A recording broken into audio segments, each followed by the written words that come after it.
A paz do Senhor Jesus Cristo, Deus abençoe a sua vida, que você possa viver esse dia de hoje, um dia de busca intensa pelo Senhor. Estamos no nosso terceiro dia de propósito,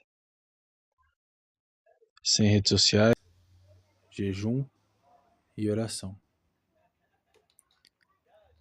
Nossa leitura bíblica do dia de hoje é Números,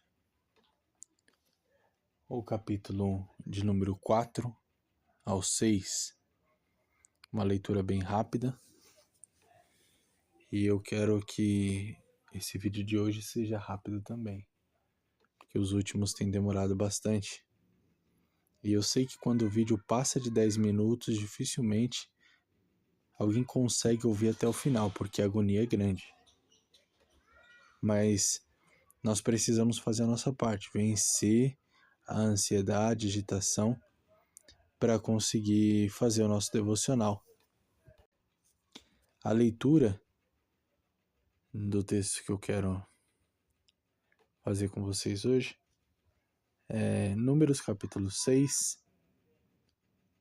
versículo 6 também. Diz assim: todos os dias em que se separar para o Senhor, não se aproximará do corpo de um morto.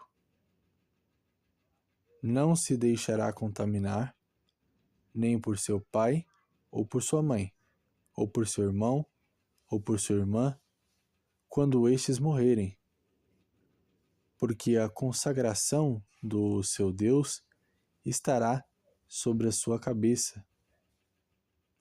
Em todos os dias de sua separação, será santo para o Senhor. Esse texto ele é apresentado na palavra dentro do contexto de alguém que foi separado com o voto de Nazireu diante do Senhor. Porém, eu gostaria de comentar algo interessante sobre esse conceito. O versículo 6 diz que todos os dias em que se separar para o Senhor, não se aproximará do corpo de um morto. Então está dizendo que sempre que alguém se separar ao Senhor dentro desse voto, lembrando que esse voto não é um voto para ser realizado uma vez ou outra, mas é um voto de uma vida dedicada ao Senhor, uma vida com regras rígidas, para que você tenha um alto nível de separação ao Senhor. Então, dentro desse voto de separação, quando você tirar um dia para se separar a Deus, para se concentrar única e exclusivamente no Senhor e buscar mais do Senhor, para oferecer sacrifícios ao Senhor, você não poderia se aproximar do corpo de um morto. Aí o versículo 7 diz que não poderia se deixar contaminar nem sequer por seu pai, por sua mãe, ou por seu irmão, ou por sua irmã, quando estes morrerem. É claro que o texto ele apresenta uma linguagem que fala de forma literal. Então, alguém que tinha o voto de Nazireu, quando ele estava no seu período de separação, ele não poderia encostar em um corpo de uma pessoa que tivesse falecido, mesmo que essa pessoa fosse um parente de primeiro grau. A gente sabe que às vezes está lá o velório hoje em dia, né? E a pessoa coloca a mão sobre o corpo, chora, acaricia o rosto, a cabeça. Isso seria terrível para alguém estar num voto de Nazireu nos seus dias de separação. Porém, se nós olharmos o conceito, trouxermos para o dia de hoje, não só na forma literal, mas trazendo um significado espiritual para os dias de hoje, nós sabemos que tem pessoas que estão mortas mesmo tendo vida no corpo. Quando se fala de espiritualidade, tem pessoas que passam a vida em morte. E existem pessoas que só encontram a vida no dia da morte. Nós vemos isso no ladrão que foi crucificado com Jesus. Ele viveu a vida dele da forma que ele queria, porém no dia que ele foi crucificado, ele reconheceu o Senhor Jesus e naquele dia, no dia da sua morte, no momento da sua morte, ele recebeu a vida. Então, se nós trouxermos esse conceito para esse texto, nós podemos entender que alguém que tem o propósito de separação, alguém que tem um voto de separação, alguém que está num período de consagração e de busca ao Senhor, não pode se contaminar com pessoas que vivem mortos espiritualmente. Mesmo que essa pessoa morta espiritualmente seja um parente de primeiro grau, como pai, mãe, irmão ou irmã. Se essas pessoas não tiverem uma vida espiritual realmente ativa,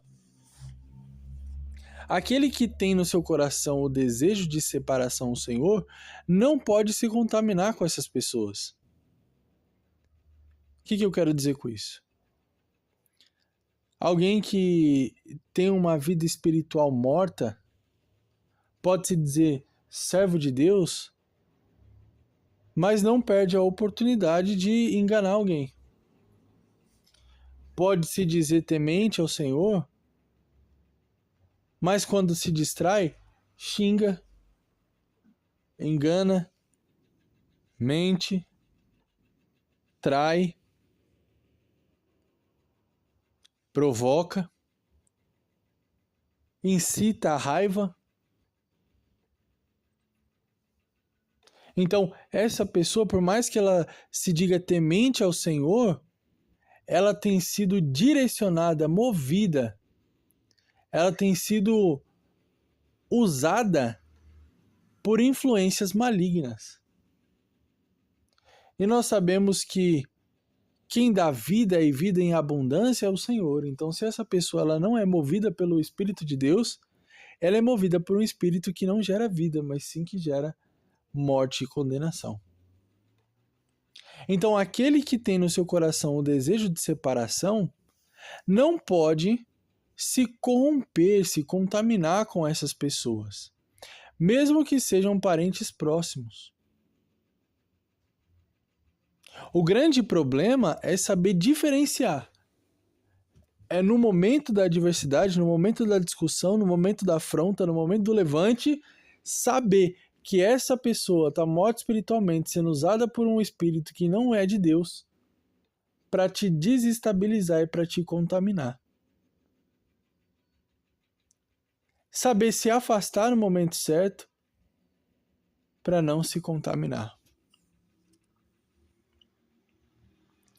Esse propósito de ficar sem redes sociais, ele tem um objetivo. E o objetivo é que todos nós não nos distraímos com os vídeos, com informações que não têm edificação espiritual para a nossa vida. Então, o propósito de ficar sem redes sociais atrelado ao propósito de jejum e oração, que é um propósito de separação ao Senhor, tem como objetivo evitar a contaminação com a morte que o mundo tem para nos oferecer. Então, quando você está buscando em propósito de jejum e oração, você não pode estar vendo um vídeo que te apresente a promiscuidade. Se você está buscando o Senhor em jejum, oração, leitura da palavra, você não pode ver um vídeo que traz a contaminação na fala através de palavras de baixo calão, ofensas, através de linguagem inapropriada e até mesmo de sentidos duplos. Por quê? Esse tipo de coisa contamina aquele que está tentando se separar. Acaba tirando o propósito, acaba tirando o foco do propósito, que é buscar mais o Senhor, se separar mais do Senhor, conhecer mais o Senhor, ouvir mais o Senhor. Não tem como você ouvir o Senhor enquanto você ouve alguém falando coisas inapropriadas. Enquanto você ouve alguém que está com um discurso de ódio. Enquanto você ouve uma música que não tem direcionamento espiritual, que não tem consolo espiritual, que não tem uma preparação espiritual para te trazer um ambiente onde o Espírito Santo possa trabalhar no seu coração. Então leve a sério esse propósito. Nós estamos no 3º dia, num propósito de 7 dias. Se até agora você não fez nada, não fez as orações, não jejuou, não se absteve das redes sociais, ainda existe tempo de você começar o seu propósito. Você pode não fazer os 7 dias, mas se você fizer 4 dias junto com a gente, eu tenho certeza que Deus ele vai ver o seu esforço. Ele vai ver a sua conversão de pensamento, a sua transformação de pensamento e vai honrar o seu sacrifício. Coloca a mão sobre o seu coração e vamos orar juntos. Deus, em nome de Jesus Cristo, toma em tuas mãos a vida dos teus filhos que estão assistindo esse vídeo, ouvindo esse áudio, que estão ouvindo essa voz. Em nome de Jesus Cristo, Pai, eu te peço para que o Senhor nos dê força e nos ajude a não se moldar segundo os moldes desse mundo, mas que nós possamos ser transformados pela renovação das nossas mentes. Que dessa forma nós possamos experimentar qual é a boa e perfeita e agradável vontade do Senhor. Eu sei, Pai, que muitas vezes a tua vontade, que é perfeita, ela não vem até nós em um período de tranquilidade. Muitas vezes nós somos direcionados pelo teu Espírito ao deserto. E não para comer o banquete sozinho, mas para jejuar durante 40 dias e 40 noites. Para ser provado pelo inimigo. Mas também para ser servido pelos teus anjos. Em nome de Jesus Cristo, que o Senhor nos dê força, que o Senhor nos livre de todo o mal, de toda seta do maligno, que o Senhor nos dê discernimento para entender quando é um prato oferecido pelo inimigo, quando é uma porta aberta pelo inimigo, para que nós possamos nos desviar de todo o mal e se entregar por completo a Ti. Viver o Teu propósito, Pai, e sentir o Teu Santo Espírito guardando, livrando e direcionando nossos passos todos os dias para uma vida de separação, de busca e de consagração ao Senhor. Em nome de Jesus, que Deus abençoe sua vida, sua família. Até amanhã, em nome de Jesus.